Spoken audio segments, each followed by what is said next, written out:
You know, I think about us, the three of us, what we could be. I think about it all the time. Please. It's terrible. No, it's not. I know June.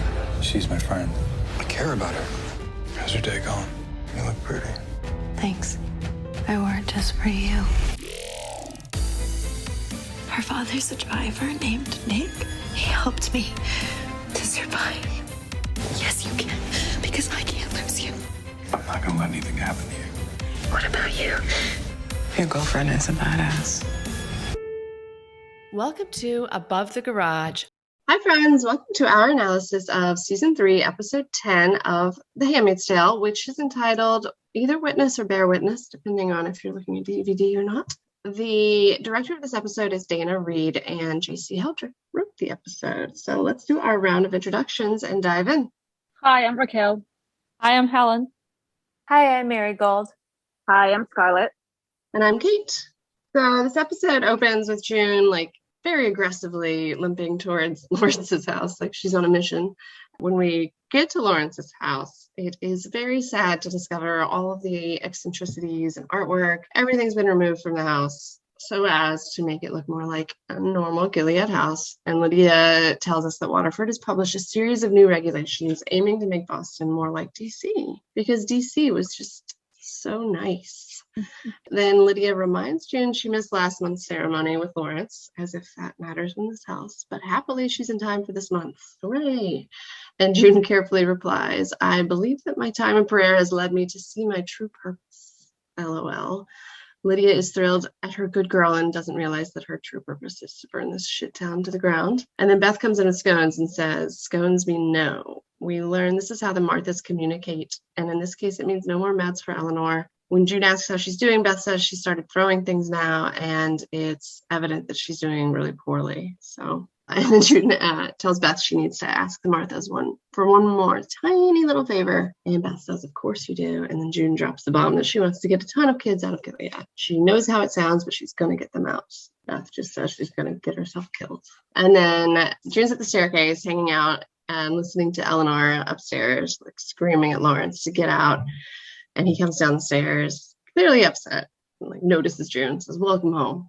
And she follows him to his office, and she reminds him that Eleanor is not safe here. I think it's some combination of actually caring about Eleanor, but also realizing that his love for Eleanor is going to be her chance to get him to help with her new mission. Yeah. She tells him if they can get a truck, they can get Eleanor out and get her the help that she needs. And Joseph can go too. But Eleanor can't go on like this. And he asks her, what do you know about how much someone can take? And June replies, everything, which is pretty appropriate after the last episode, which I would not have survived. And then on her way out of the room, she kind of reveals how manipulative she is when she says he's scared, but follows up with how it will help her.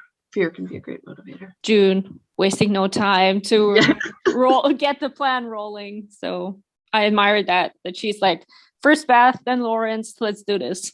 Yeah, and I like how it opens with her and that angry, limping mission. Girl's got a plan. I just love the scene when June is facing Lawrence in his study and she's standing in the middle of the sea of books. Yeah. And she's not allowed to read. I love that. I love that shot. Yeah, I do like that his study still feels like Lawrence too, The rest of the house does not feel right. The basement does. The basement does. I like huge that. basement. Mm-hmm. Yes. So she was down there when she was recording, right? Yeah. That tape. So we have been down there, but she didn't. It doesn't seem like her not to snoop around already. That line she says that fear can be a great motivator is kind of also parallel to Gilead, because that's pretty much how Gilead runs, by fear, and she's kind of twisting it in her favor. Yeah, she's learning their game. It's the whole point of the episode as well, as it goes along, that it's fear that motivates him at the end to agree to do it. Yeah. Right. So then we're back at Loaves and Fishes, and they go through metal detectors. That's new, right? Since the Matthew attack. And there's an insane amount of guardians inside. Guardians, yeah. Yeah. And she aggressively limps towards the fridges again as she voices over, another walking partner dead. They must think I'm cursed or a terrorist. I'm not, though. Not yet. And she and Alma do another fridge dance, even while Alma tells her how conspicuous that she's being. But she doesn't back off. and she asks her how many handmaid kids are still in this district and tells Alma her plan. Alma also tells her she's going to get put on the wall, similar to Beth's reaction, just for thinking that. Alma kind of looks at her and asks if she's okay. June says, no, I'm not fucking okay. Which I think, like, if she's really just returned from the hospital, I think people should probably be more concerned about her after that situation. Yeah. Not as annoyed as Alma is, although I do love her. I find how conspicuous June is. It's like almost laughable. Like he literally like moves closer to Alma. I love that Beth gets to see like how impulsive June is too, just because, Beth is a shared friend of Nick and June's too. Right. Yes. I'd like to see them have a talk. I'd like to see Nick and Beth talk about June. Mm-hmm. And Nick and June talk about Beth. Yeah. I like how also like she's very like in every episode, she's got her mood, like 2 episodes ago, it's just like angry June. And then last episode, it's just like destroyed, insane June. And now we've got June on a mission. But she does sound a little bit insane though, like what she says, and that kind of reminds me of her in like the beginning of season 2 after she comes back, and she's in that mindset when she's a bit crazy, but like not in a great way. She's like reckless. Yeah. But Nick was there and he kind of like realized, but I don't think anybody else kind of like realized that she's actually suicidal. Like her mission is not gonna end up well. I don't think anyone else can handle her. Exactly. Who said that, Fred? Yeah, that's in the Jezebel episode when he says Nick needs to chill. Yeah, he's the only one that can actually handle her. Oh, she's too much to handle. Yes. For him to handle. For Nick to handle, yeah. How wrong you are. No, I remember. Too much for him to handle, yeah. And then it's time for another inspection. So things really have changed while June was at the hospital. We haven't seen an inspection like this before, right? Have we even seen this location before? No. So after all the handmaids have gathered, Fred comes in looking more powerful than usual and inspects his way right up to June immediately, who's not intimidated. They have themselves a cute little catch up with 1,000 spectators, and he offers to transfer her to DC as Serena and Winslow come in. And I mean, surely, even if he can't recognize her disgust for him, surely he realizes the mouth rings alone would be a deal breaker. Do you think he's threatening her, or do you think he actually thinks that she might like this offer? I think he wants that. Like, he wants her to want him in her life. Yeah, because I read an article that said he was threatening her, and my take on it was not that he's still delusional and thinks that maybe she'd like to come to DC and... No, because he gets jealous about her talking about Lawrence. Yeah. If she enjoys being with him. Yeah. Yeah. Oh, when she says he treats me with respect, I feel like that was like a dig. Yeah. And Fred's reaction was to arrange things that happen later. Yes. But I don't think it was a threat. I think it was an invitation. Him wanting her as his plaything again. Right. Deluded. I think the word respect was like the worst word she could have used in that situation. Oh god, yeah. Like, everybody's like, wait, we don't respect women in Gilead. Like that's a big warning sign. Like Lawrence is respecting you. You can see like on Serena's face, Fred's face, and Winslow's face. They're all like Winslow as well. Serena, I was almost like, is she worried for her? Yeah, you can kind of see that through the whole episode. It's a bit weird. A little bit. And from the last episode, because she didn't make any more trouble for her after she stabbed her. Again, like Serena has these moments where I'm like, maybe, right? Like maybe something will change, and then it doesn't. Yeah. You remember 210 when she held her down while she was raped, and then you like, yes, I can't look past that. It's probably just a weak moment for Serena. Their initial conversation was friendly, quote unquote. Like there was a genuine worry, but once she said the word respect, like even Serena was pissed off. And I guess I don't know if that was because of Fred's reaction, but just Fred is so obsessed with June. Like in this episode, you can totally see. I mean, he's always been obsessed with her, but this episode she's just an even bigger piece of shit. Yep. I don't know though. Do you feel like Serena's maybe worried about her? Because it's like, what would you say that? Like, you know that. Yeah, I do think that was my impression then of her look, and it baffled me, of course. But then I did remember the last episode too. She seems more concerned about June than her normal maniacal. Serena's also kind of been a victim of Gilead as of recent episodes, unlike before. Like she got her finger chopped off, so I think she kind of maybe emphasizes a little bit, quote unquote, with June. So maybe that's why she's a little nice. Yeah. You see that throughout the whole episode, even with Eleanor. Like, she seems to empathize with somebody, which is... I feel like Serena seeing June in the hospital in this very concerning state, I think she kind of realized how bad June was at the hospital. Yeah, and she'd been through a near June death too. And it didn't register with her when she was near death in season 2. So also Winslow was excited for the inspection. He said, as Boston girls have quite a reputation. I liked when Serena side-eyed that insult. And Fred said he thought the Winslow would love the changes they've made since the Calhoun incident. And Aunt Lydia also bragged about 2 more confirmed pregnancies. And then Winslow saw Janine's eye patch and objected, that's not regulation. And I enjoy that Lydia defends it because Janine's alterations were damaged by criminal actions and we're making an exception. And Winslow is still not on board, but Aunt Lydia stays strong. I liked that moment. Yeah. Also, I had my captions on. There is a dialogue between Fred and Winslow. And I think Winslow is commenting on Eric or one of the other handmaids that she is so young. And I don't know what one of them says. There's a lot of mileage out of that one. Yeah. Oh. And I, almost threw up in my mouth hearing that. It was Winslow. He whispers, so young. We'll get a lot of mileage out of that one. Yeah. Oh, he has kids. Fuck, dude. Was the intent of the inspection to see which handmaids he would want to bring to DC, or was it to see that the handmaids were following the new regulations? I think it was a show. I think it was for show, yeah. But she also said this is another inspection. So he must have been doing it before. Yeah.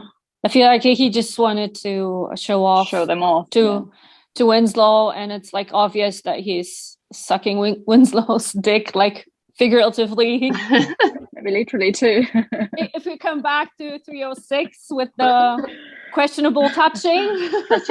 I mean, they've known each other now for months because that's what Serena says. Yeah. So. Fred also had been demoted before, so obviously he's going to want to climb that ladder, so to speak.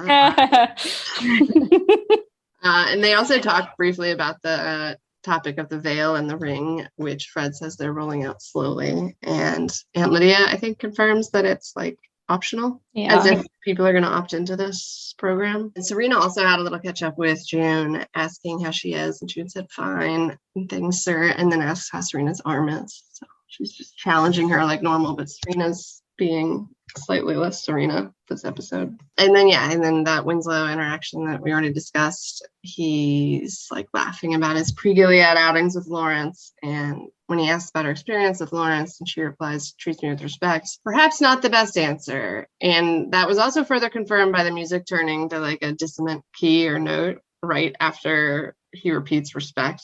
Then June comes home looking for Lawrence, but Beth says he's at work. He goes to meetings now. So June's snooping around Lawrence's office when Eleanor comes in, and immediately she's got June's number. I love the random, very lucid moments of hers, June's expecting her to be crazy and not notice anything, and she's immediately dialed into you are scheming. I can see that. What are you doing? But yeah, she's either super depressed or suddenly manic and all over the place, happy or whatever, energetic. She was like that before Gilead, though, because when she talks about them trying to have children, she mentioned something about adjusting her medication. So it's something that happened before, and I guess Lawrence kind of missed out that she was not going to have medication once Gilead came to be, because I'm pretty sure he didn't think Gilead was going to be what it is now. It's a pretty big miss, Lawrence. Yeah, I think there's a lot of things that he didn't think were actually going to happen. Well, it's frustrating too in this episode how much the ceremony affects him, and you're like, asshole, why are you unable to empathize until it happens to you? Okay, so Eleanor's immediately got June's number. What's today's scheme, June? Is it your daughter? And June says, no, she's gone. And Eleanor is like, so tell me. And she decides to be honest. She's looking for her friend's children, the other handmaid's kids. And Eleanor says the info is in the Red Center dossiers, which Joseph keeps in the basement, and immediately starts to head there. And when she sees June still processing the information, she's like, well, are you coming? I enjoyed that also. That's great. In the basement, June finds the files first, and she opens hers. And I laughed at her mugshot because it's so June, just completely pissed off. And it lists her 2 live births, Hannah in 2009 and Nicole in 2017. Dr. Horace signed the reports. And June asks Mrs. Lawrence if she's ever thought about leaving Gilead, and Eleanor responds, "You mean somewhere I could get mood stabilizers instead of herbal tea?" And June said they can leave together. Joseph loves you so much, and he just wants you to be safe. And Eleanor just points out, well, he's a war criminal and can't cross the border without being jailed or killed, and he deserves it. And then her mood shifts from somber to delighted as she sees what? What is that thing? What is she excited to find? Do you guys know? I have no idea. No. Okay.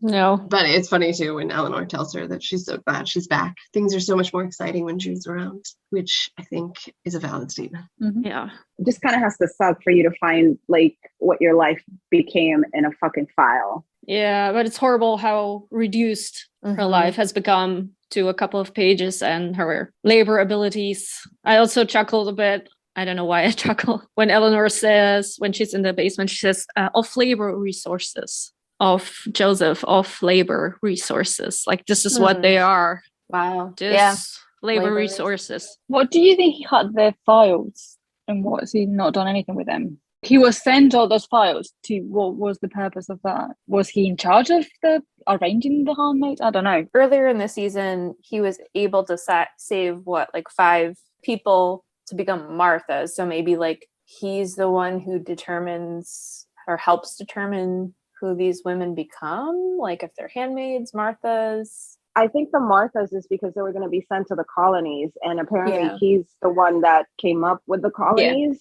Yeah. That would make more sense. The handmaids all go through the aunts, but he has copies of those files. Yeah, these are not the original files. These are only the copies. And I think he might also want to, save some of them because they're, in his word, useful for the world, like Emily was. So maybe, or the other option I was thinking about was that he maybe has to sign off on new assignments. Like the aunts decide, but he's the final man who says, yes, okay, this commander can get this handmaid. So that was my idea. I don't know. Because he said the red center sent it, or she said that red center sent it to Lawrence. Yeah. So Does he outrank Calhoun? Calhoun, yeah. Does he outrank Calhoun? Because he I doesn't. think he might at this point. I think he does. Yeah. What Eleanor says is they keep sending them for him to review. Oh, and he just sticks them down here. So for some reason, he has to review them. He likes having information, though. I can see him keeping. Yeah, I can see that.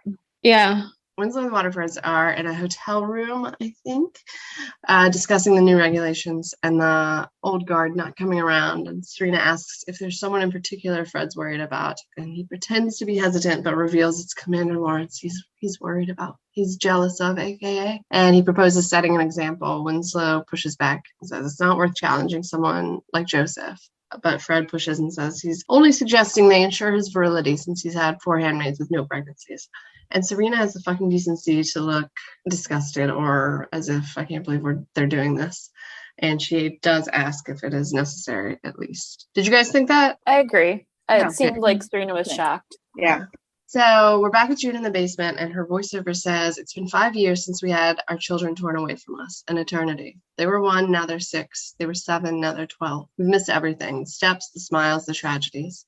Children still die, even in Gilead. Janine's son, Caleb, 4 years ago. Prayers can't stop car accidents. I guess this is jumping ahead a little bit, but when June tells Alma that she knows where her son is, and he's 5 now, so that must have meant that Alma's son was like a baby, or she was pregnant during the takeover, if I'm not mistaken. Then she didn't even know he was blonde, so I guess he was that's true. Yeah, so very, very young. Because 5 years would be 2019, and the takeover was 2014, and they're like the first breed of handmaids. Like what we're seeing is the first, even if they're in their second posting, they're the first ones taken. Then Beth comes down and tells up Joseph that they want her in the sitting room, and she hears Aunt Lydia rambling on about the gift of life and starts to get terrified. What's going on? And the fire is going. Did they always have a fire going at Waterford's house? I think so. Yeah. And she understands what's going on. She kneels. And she literally has to tell Beth and Sienna what to do, where to stand, because they've never done this before. And then from behind her, June hears Serena say, what a lovely room. When Eleanor sits down, Serena looks pointedly at June and says, I pray nothing will impede God's will tonight. And again, seems like maybe more of a warning than threat. And then the men knock on the door, and Eleanor invites them in. Winslow's being boisterous and fucking infuriating.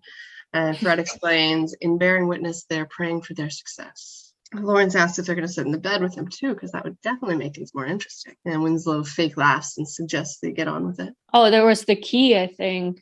The key. Yeah, the key for the Bible. Beth retrieves, and he lectures her not to move them anymore. He obviously said that to like cover it up, you know, that he didn't know where the key was. Right. I mean, it's amazing she knew where the key was. Thank God she knew. Yeah, I know. I think it's amazing that nobody in the household knew what to do. Like, June realized there was a ceremony because Beth has the red cushion in her hand, and she's looking like, what the fuck? And it's June that realizes what's going to happen, and she has to tell like everybody. So I'm under the impression that Lawrence never did a ceremony. No. Well, he says that they did that at the beginning, though. So did they not do that with Lawrence because he was too high up, maybe? Because it does give you the impression that I've never done it, but she does do a voiceover saying that at the beginning it was the norm to have people actually checking on the households to make sure that they weren't ahead with the ceremony. And maybe he didn't. But Lawrence tells to June that they made exceptions for people like himself. Yeah. So he probably was too high. So Eleanor tells him, you promised me that we weren't going to have to do this. Yeah, that's one thing. Like, it does seem like they've never done it. No. Yeah. And Eleanor is barely holding it together. Luckily, Lawrence remembers the passage and reads it. And it seems like this has all just been an upsetting performance until they head to the stairs. And June sees another person in the house waiting, a doctor. He's going to check her after and make sure she's been successfully raped. Lawrence still doesn't get it when she gets up to the room. He says, we'll sit here quietly for 20 minutes and then go down. And June says, we can't. And then he suggests playing canasta instead. And June's trying to get through to them. We actually have to do this. There's a doctor downstairs. He's going to check me. And Eleanor starts freaking out, yells, you swore we'd never have to. And Lawrence is still briefly hanging on to delusion, but June calmly and coolly tells them they have to do this. He created this world. How long did you think it would be before it came for you? And Eleanor is like, all right, we'll just be hung. That's better than doing this. So maybe we deserve it. Yeah, totally. Like, perfect. I was looking for a way out anyway, so. Yeah, she says at least it will all be over. Yeah. So she is done with everything. Right. I think it's sad how like Lawrence is like, oh, the government makes room for exceptions, like thinking like he's above the law, that he can get that he created around it. That basically makes me think of like our current political climate in the US, politicians thinking that they can do whatever they want without repercussion. Yeah. Well, he was living in a bubble, in his safe bubble. So he was obviously willing to look the other way because he didn't have to go through with this. And now he has to. And it really weighs on both of them. It was an incredible scene, though. Like, didn't see it coming. Remarkable. I think that's why it's so upsetting, because I don't think even June that's done it, and later on you can see her like consoling Eleanor and oh, it's fine, I've done it, I know how to deal with it, but it's just so out of nowhere that she wasn't expecting to have to do it ever again. And right. She's having to coach him through raping her, and that's just a whole new level of what. Especially because the last ceremony that she had was her violent rape at 9 months pregnant. And the way that she's able to detach from this one, even though it affects her deeply, is really impressive and a testament again to June's strength. Yeah, that's what I wanted to say. The way she talks Lawrence through everything, it's even though when he turns the light off, you can see June face breaking, so it's incredibly hard for her, but she is able to disassociate like she did with Fred. The new creative ways of torture they got for her. Yep. But yeah, so after Eleanor has decided they'll just be hung instead, no problem. Awesome. Lawrence points out that there's a law that if the handmaids haven't turned in the commanders for not doing it, then, they're going to be hung too. And June points out that Martha's also, obviously they're going to hang the whole household. So Eleanor starts wailing, and Joseph is begging her to please be quiet, my love. He's just loves her so much. You could hear it, and the whole scene is just so fucking heartbreaking. June is the one that's finally able to calm her, looking in her eyes and telling her, calmly. It'll be okay. And Lawrence walks her to a seat far from the bed, tells her it doesn't mean anything no matter what happens. She's the love of his life. And yeah, then we talked about this. June coaches Lawrence on how to compartmentalize and get through it. Treat it like a job, a transaction. You're not you, I'm not me. It's easier if you close your eyes. And I also like that he like kindly sort of asks if she's sure, because he's not going to force her to do this, you know? Yeah. And it's so sad watching June be the strong one coaching someone how to rape her. What a show. He's kind of been raped too, because he doesn't want to do it. Yeah. Exactly. Right. Yes. Kind of like the same scenario as 105 when Serena arranged Nick and June to be together. Like, I understand that Lawrence helped create this world, but at this moment, he's being a victim of the world that he created. Obviously, June is a bigger victim because she was forced to be there, but it's really sad because he really doesn't want to do this. Like, he really, really, really doesn't want to do this. Obviously, we can go back and forth with like, well, you know, he knew that this was happening all along. And like Kate said, now it bothers you because now you realize because you're in that position. But that's unfortunately how the world apparently works. I was horrified rewatching this because obviously I don't go back and watch the scene like I do some other scenes, and just like knowing how close Bradley Whitford and Elizabeth Moss are in real life and have been ever since, you know, she was on West Wing as when she was so young. Like, they have kind of like a dad-daughter relationship, I think. And I didn't remember that they turned the light off first. I was just like, oh my god, like imagining them having to film the scene. I was horrified. And they turned the light off, and I was like, oh, thank God they didn't have to go through that. I like that they do that. Like, you don't see the scene, and it's kind of like a mirror of what the characters experience, because they, you know, shut off, out of sight, out of mind. Like, you don't want to see it. And I like that we don't get to see either, because then, you know, you see the characters' relationship later on after, but you don't get to see them having to do it, which I think is a good idea. Me too. And when they sit down at the table later, they are their old selves again. Well, Lawrence is a bit different, but yeah, the relationship. They go back to like how they were before. But what happened is like deleted. Yeah, and afterwards, Lawrence runs down the stairs and goes straight to his office, ignoring his guests. Serena comes upstairs and asks June where Mrs. Lawrence is, and when she goes in to find her, it's so sad because Eleanor like tries to be hospitable, something about not going to dinner enough or something, but Serena sees how much this has broken her and she puts her hand on Eleanor's. And then the dumb doctor comes in to confirm that June was raped, and June struggles to say the right fucking words despite having just been raped, and it's just so awful. And then they all come downstairs, and Lydia announces a successful ceremony to everyone, and Serena has the decency again to say we should leave. But I do love the next part. Fred leaves last, asking June if she's okay, even though it's literally all his idea, and she holds her head high and delivers the best response. I mean, at least it wasn't you. Drops the mic and walks out. Yep. Good. Whoa. Applause. Exactly. And his face. I love that Serena's there to watch as well. Like, right. And you see Serena watching. Yeah. Yes. And his face, he's hurt. Yes. He's like offended. Like, what the fuck do you think? Like, really? Yeah. Yep. I don't know. I feel like Serena in this episode, I don't see her in that. I do think she's affected by it, and I do think she tries to help them both. I don't know. Like the way she touched Eleanor's shoulder when they were knocking on the door, like, you have to do it. This is why you do it. She was kind of like coaching her too. I don't know. I do really think that she feels really sorry for them, and I don't think that's what she wanted. I do too. I think when she was watching, she was more like watching this like Fred obsession with June and like exasperated that this. But do you think she's jealous of it? Because I don't think I think she's still being like somewhat good Serena. Yeah, same. She also has no choice. She has to play along. You know, she has no choice whether she likes it or not. So kind of coaching Eleanor is kind of a way to ensure that they don't end up in the wall as well. Yeah. So, you know, it just sucks. And it's also a violation. She's a wife too. This can happen to her at any given moment. So. And then you later realize that they're actually friends before as well. When it's just Eleanor said, "Oh, I'm sorry, I haven't been to your dinners or whatever." Like they knew each other well, probably. And then June goes to Lawrence in the kitchen. He's got his head in his hands. He's like sniffling, like he's actually like crying, I guess, right? And she asks how Eleanor is, and he sadly says she's been very quiet. And then he hands her birth control.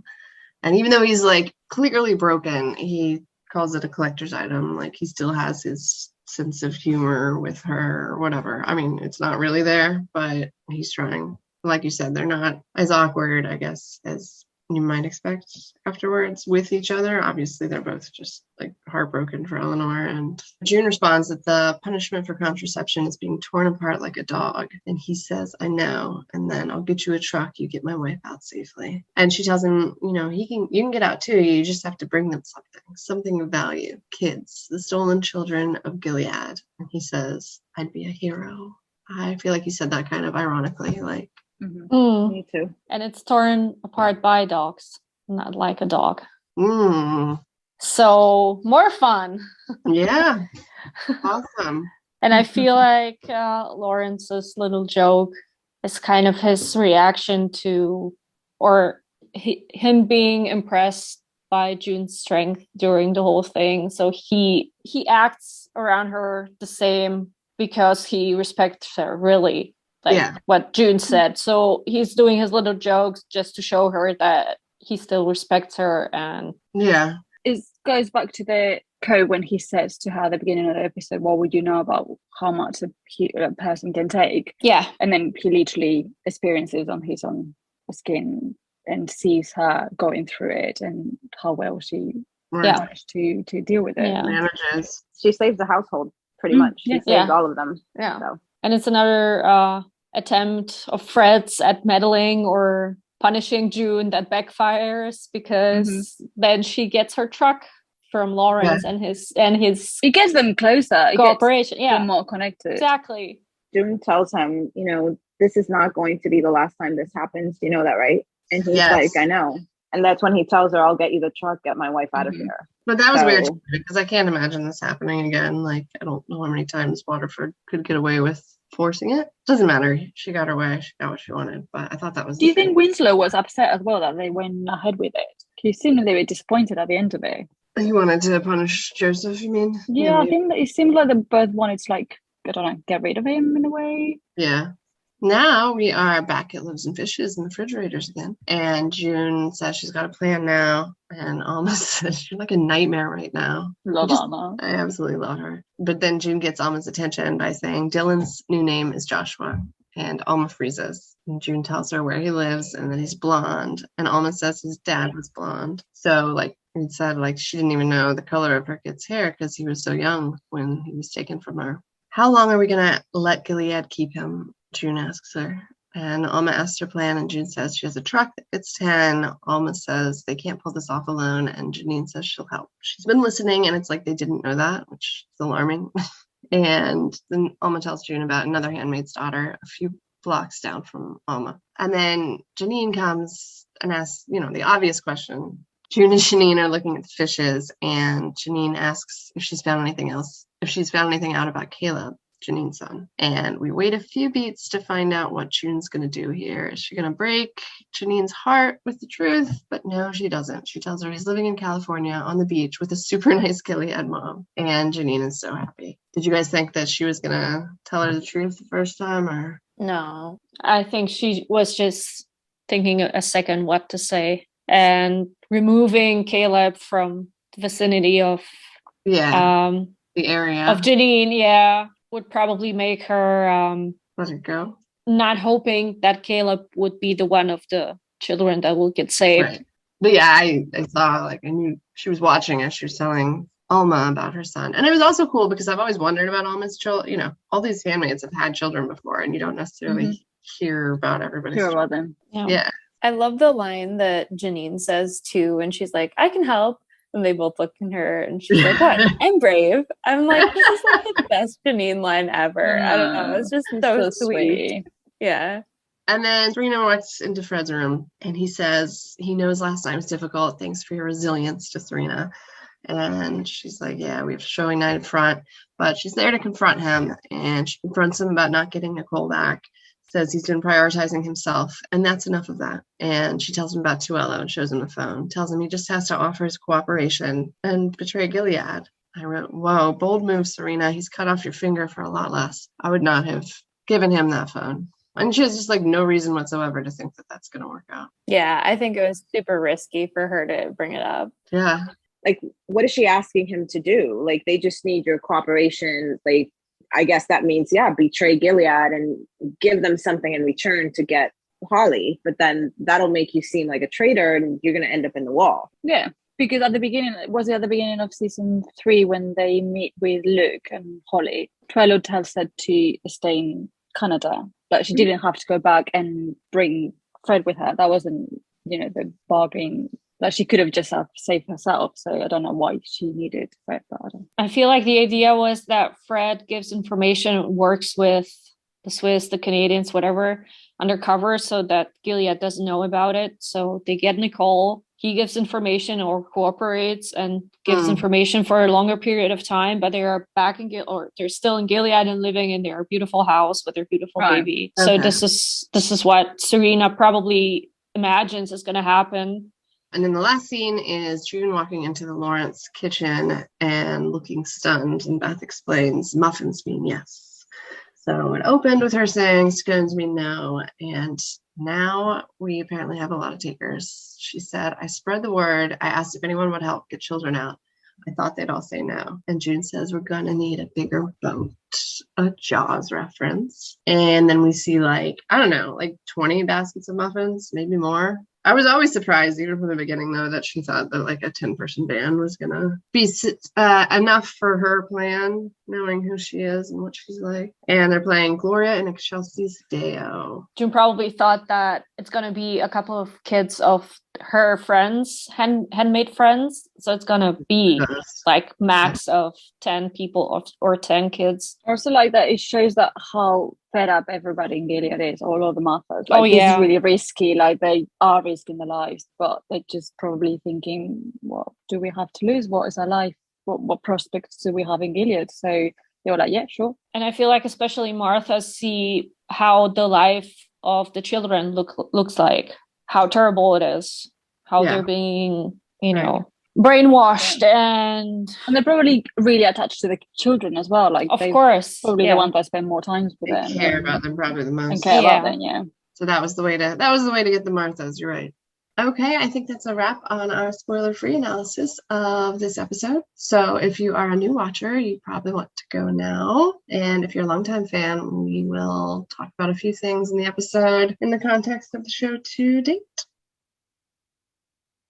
Okay, who's got deep dive notes? I wrote that I truly believe that this event of the of Lawrence having to rape June is what sent Eleanor over the edge and basically made her kill herself later on. So I hold the Waterfords, specifically Fred, accountable for Eleanor's death. I agree. That's and he gets, he gets his payback. Yeah, he does. I hope he knows that. I almost wish the I don't know if he does. Think about it. I don't think he does. Yeah. Well, we know. It's very satisfying, especially after you watch this episode again. Right. Yeah. Yeah. I'm so glad that Lawrence and Nick. Obviously, we're talking about season 4 finale, which we always talk about. You can just assume that most of the time. But I love that both Lawrence and Nick, who have for Nick, it's I wanted Nick. I love that he didn't talk to Lawrence the whole time, and I know it's because June said I wanted to be scared, and also because Nick doesn't talk a whole lot. But I really wish that he'd been this is for Eden and first off Red, and all the fucking shit that he's done to other women too that Nick has witnessed. There was a lot packed into that pistol whip. But yeah, I enjoyed that it was Lawrence and Nick that gave it to June. Lawrence's line of going grace, Fred. Yeah. When he knows what's going to happen to him. I think yeah. And Max and Bradley. Wish I could do something. Yeah, they're great. Good combo. Let's see more of that. Do you think Nick knows about this ceremony? That's something I have thought about, and I think not, because I think there hasn't been the opportunity to tell him, for one, and I also think that it would probably take a lot of time together to get to the point where June thinks that that's a conversation that is worthy of having. I don't know, when you see him for 20 minutes at school, you're not gonna be oh, and Lawrence raped me. Well, no, we got raped. not going to do that. I feel like the closer Nick and Lawrence get, like the harder it would be to ever have that conversation. Like, yeah, Lawrence does have time, but I just can't see him telling him that. No. Do you guys think that Nick would understand the situation and why it happened? Totally. Yeah, I think so too. Would hurt him for June, on June, because of how it would hurt June, and so I think both Lawrence and June would protect him from that. In the scenario that they're living in, like, I don't know, if Nick and June had moved to Hawaii and have been living there for a few years, or any period of time together, I'm sure that it would come out. And I feel like this is exactly, Raquel, what you said before, that the situation or that what happened kind of has been annulled or deleted in their minds. It's something that none of them thinks about anymore. It was a transaction, one-time thing. I am not me, you are not you. It's a transaction. So yeah, I don't think they will ever talk about that. Or no. That we would ever. And there's no need. And anyway. I mean, Beth never told June that, her and Nick were whatever one day. So not that we know of. Yeah, I would like to.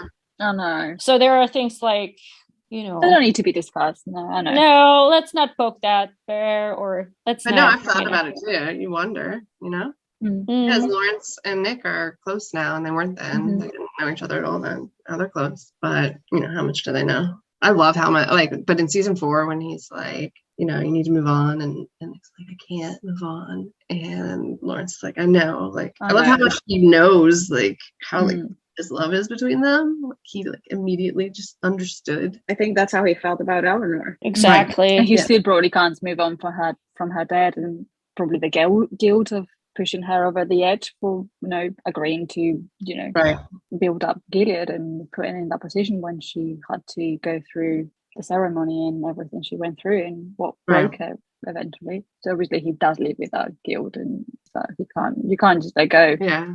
I mean, she had a miserable existence. Yeah. But he was hopefully continuing to try to do good.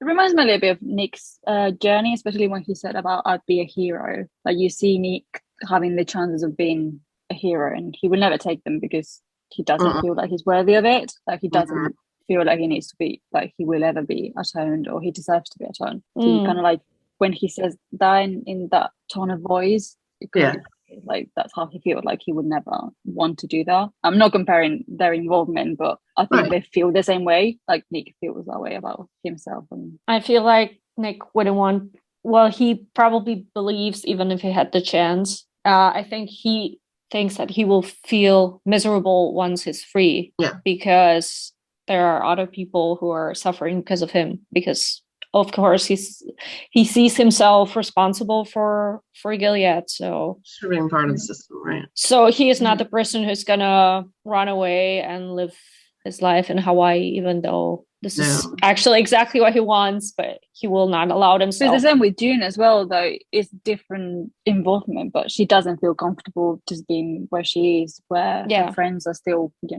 slaved and raped daily. Like, she doesn't feel like she can just move on with her life whilst all of that's happening. So June also felt inadequate when she got to Canada, even though she was considered a hero for doing the Angel's Flight.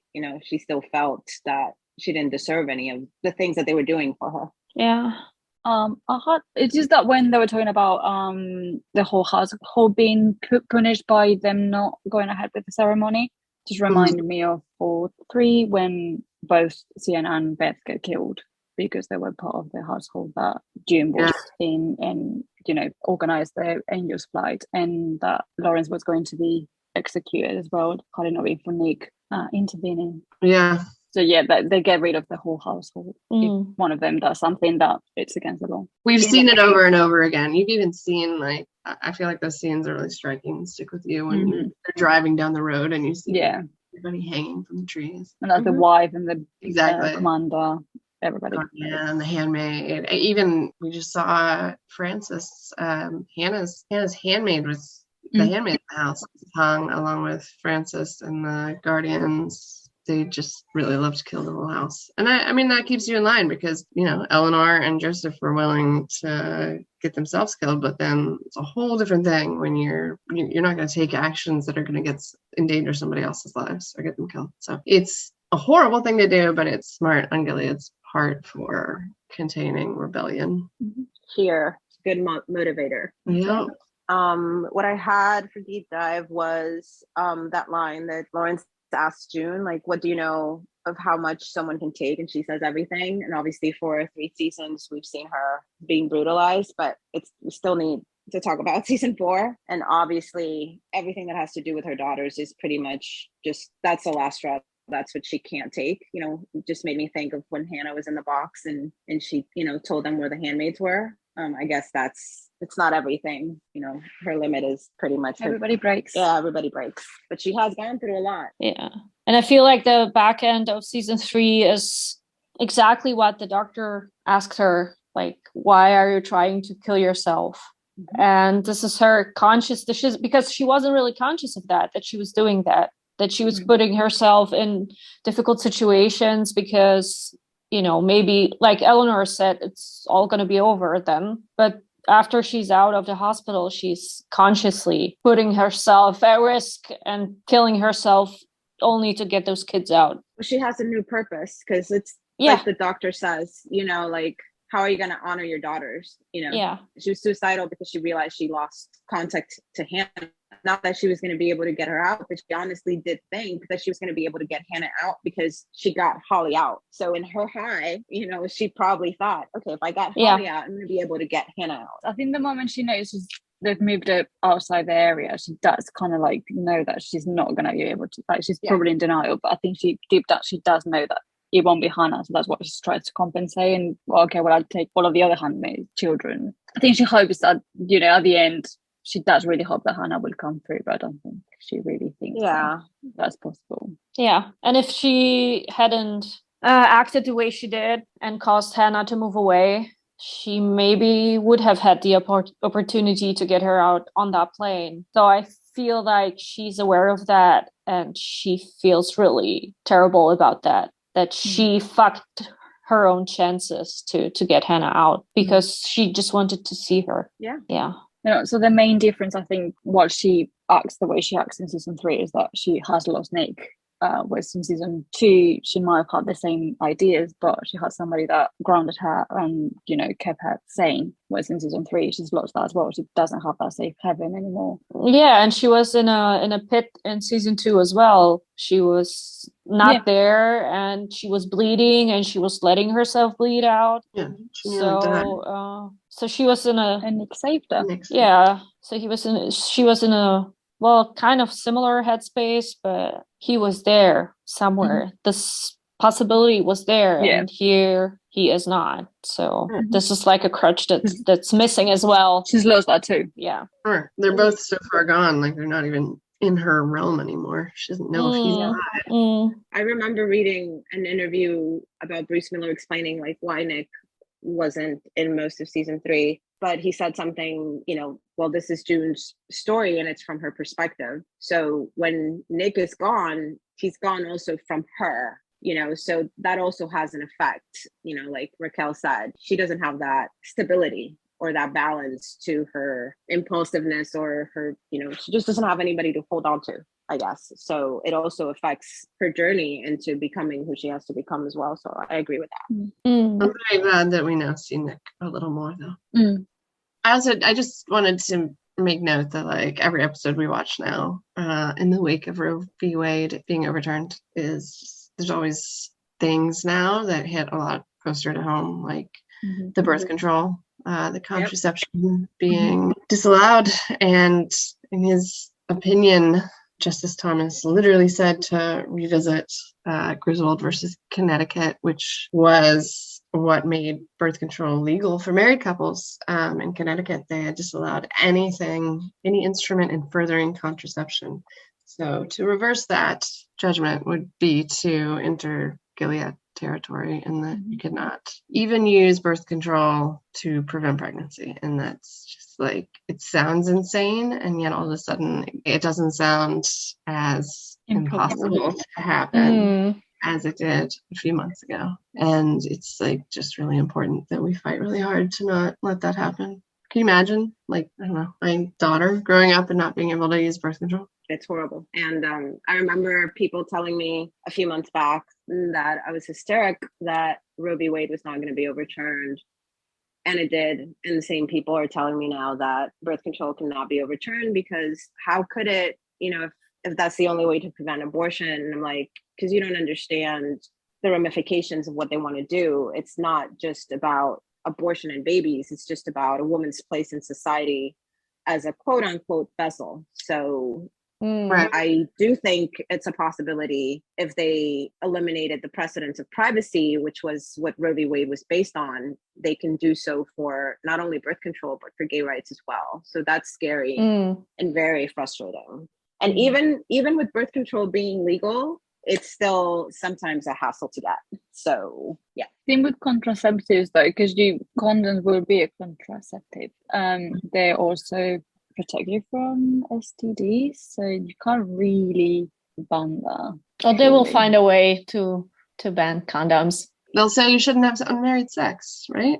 Well, condoms are for men, so I don't think that's going to be an issue. I honestly think that when they mean contraception is anything that can prevent fertilization, which obviously the woman can control. Okay. So exactly. It's just in terms of like the pill and the IUD and anything that can obviously help you prevent an abortion 99% of the time, because also contraception is not 100% effective and you do get pregnant while being on contraception. So yeah. Okay. So obviously we've seen just how sex is used to abuse these women, like in society, that's like the biggest way to break a woman.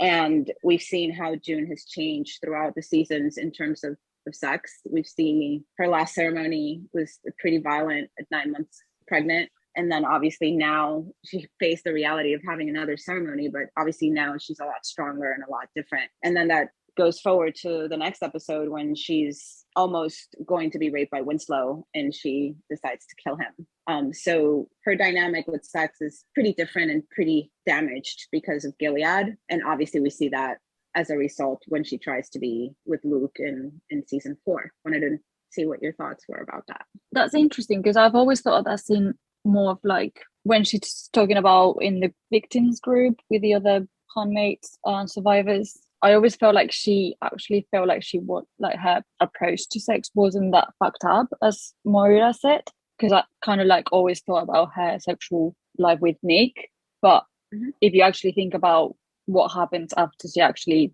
probably had sex with Nick, it's all very traumatic as well. So it does kind of make sense that she feels more kind of like conflicted about her approach to sex and how she feels about sex, because in a way it's really traumatic, and it has been until or more recently, but she's also been able to feel very comfortable with her own sexuality around Nick. So I always felt like, I don't know, there was a bit of a conflict there with her own way of experiencing her sexuality, was maybe other handmaids haven't really got that. Yeah, you haven't seen any with a healthy, I guess Emily had a healthy, but it ended up with her pretty traumatic. I think it has to do with the dynamic of power, because her and Nick are equals in this whole scenario. And obviously in all the other scenarios, there's not that maybe trust or that she feels safe. So maybe that's why there's just that big difference. Luke is just that, analyzing that scene is complicated. The way that she's acting, it is sexual assault. It doesn't say stop, but you can't go into like, if a woman says wait, we're going to see it the same way. It's no difference because he's a man. So he does say wait. For me, it's because he felt uncomfortable because that's not what he wanted. So I think it's because that's not how he wanted it. I think he did want it, but not in that way, and that's what she wanted. Right. She didn't want him to be involved. But then again, it's kind of like just shows how very, I don't know how to put it, but their communication is so off once she's back. Like they can't understand each other the way Nick understands her. Yeah. Well, she was coming from Serena and having this exhilarating moment with Serena, screaming in her face. And I felt like her coming back was just riding that wave and seeing another obstacle, which was the quiet expectation that this is what's gonna has to happen, has to start happening because they're married. Yeah. But for me, it felt like it was June, this shit is done. Let's deal with another thing. And that was her June mindset, like, let's deal with the problems. So this is something that has to be dealt with. So let's do this. And she was riding the wave, the very exhilarating and positive wave of, you know, screaming at Serena. And so she was very in a state, like it wasn't her decision to, well, it's time, let's do this look. Yeah. She was like, it wasn't romantic. No, she was like steamrolling. So I know it's a really hard subject. No, like I think it's actually really interesting because I'm like I always go back and forth of what I think of the scene. But it's just it's hard. I feel like it's rape. I'm gonna just stick with that. Yeah, I think it is. She held down his hand. Mm-hmm. Yeah, but what I also took out of that is that how well Nick would have knew like in a second what is going on. He would have known that she needs this, it's her way. He would have known. He wouldn't have, maybe if she were too aggressive, he would have shown her, but he wouldn't have stopped her, and he would have known this is just what she needs. What she needs, yeah. I mean, there's a similar scene in season 2 where she's angry and they have sex with Maynard, and he fully picks up on her signals, and he and responds, and they trade power, and it's kind of like a beautiful scene. And in this case, I don't think that Luke could have ever even had that chance because she didn't want him there. I think that she would like to have had Nick there and had invent this, but like you said, I think in her mind it's not even him either. Like she's and that's why he doesn't, like, she kind of like covers his face and covers his mouth. She doesn't want him to talk. It's doesn't want him to touch her. She doesn't want to involve. But I do think it is also what you said, Helen, which is checking the box of this huge elephant that's in the room. Like, are we going to be intimate again? I know you expect us to be intimate again. I've been trying to avoid. But I also feel like she feels like she can't do it because she has done it with Nick, and that I think that's what she feels so guilty that, okay, well, I have been intimate with somebody else and I've been okay with it. Why can't I not be with my husband? Right. And that's what I think she feels like she has to do it. Yeah. I'd like to see, like, we actually have not seen her. I didn't realize this conversation, but we haven't seen her, have sex with Nick since a lot of unhealthy sexual things happened. I have zero doubt that it would be very different just because of the way they are still intimate, as far as the kissing and everything about them feels the same as it has previously. Yeah. They're different scenes. So I think that sex would be the same, In 409, they were intimate, Yeah. Even though there's no sex, there was an intimacy there. Right. And it was just June. But I feel like Nick is the only person June can be intimate with. So yeah, for sure. She didn't unlearn being intimate, being in Gilead. Right. Yeah. She learned to disassociate from sexual situations where she doesn't want to be with, but she hasn't lost the ability to be intimate with someone and connect with someone on a sexual or intimate level. Right. So, equaling June covering Luke's mouth because he's protesting does not equal June fucking Nick in 202 because she's angry and she needs it. So, but there's also, like, if you go back to like 105, she's been forced to have sex with Nick, which you can consider that rape. Then she has a ceremony, and then later on she goes back to Nick to have consensual sex. So even though she's been forced to have these traumatic experiences with sex in between, she still wants to have intimate sex, consensual sex with Nick. So I don't think that's something that will really change in the future if they get back together. And I feel like it means a whole lot that you have someone to make the other experience go away, so you have the possibility to keep knowing what it is to be intimate with someone. It has to be extremely hard for her to be able to connect with someone. There has to be a sense of safety, and that's what he gives her, the sense of safety, and that she can be herself. That's what I've seen throughout 4 seasons between them. And that's not really going to change. She cannot be vulnerable or weak or, I don't know, with anybody else that is not him. So there's obviously something there because, she has been through a lot of shit. And in Lawrence's house, the ceremonies just didn't happen. So she thought she was done with that. I think, that whole journey is complicated. That's another note I had that it may not be relevant, but when she's given her testimony, she never mentions anything related to Lawrence or what happened in the household, that she also was forced to have sex with him. Again, it might be because that wasn't the trial, it was about the Warfoots, but it's interesting that I don't think she views that as, even though it is rape, both of them are being forced to have that, which is similar to what happened with Nick in 105. Okay, I think that's a wrap on our analysis of season 3, episode 10. Come back on Monday for our discussion on season 3, episode 11. Thanks for listening. Bye. Bye.